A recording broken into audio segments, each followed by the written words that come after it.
So what about questions that, what three questions do you typically get, let's say, when buyers pick up the phone and call you besides, the first one is always, I know, what do you charge? Right?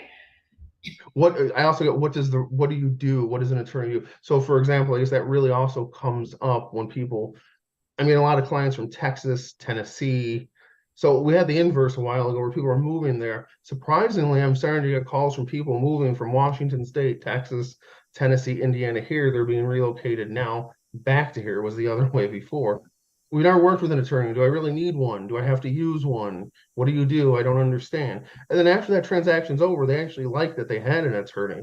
Mhm. Um, so in other states, they don't really use residential real estate attorneys. The title company will to prepare the documents, but there's no direct interaction with the client.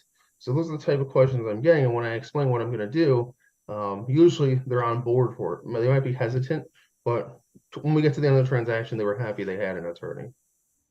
Yeah, I remember a couple of transactions that we did together where we actually had attorneys who were purchasing. Yes, Yes, and they were very glad they also had a real estate attorney on the other I would say side. the biggest compliment I ever got was I had an attorney who is an estate planning attorney in the Loop in Chicago.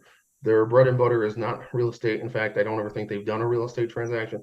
And they hired me, and then they were very appreciative of how I handled their file. And then they came back and did another transaction with me. And so when another attorney compliments you on how you handle their file, that says something. Absolutely. Yep. Okay.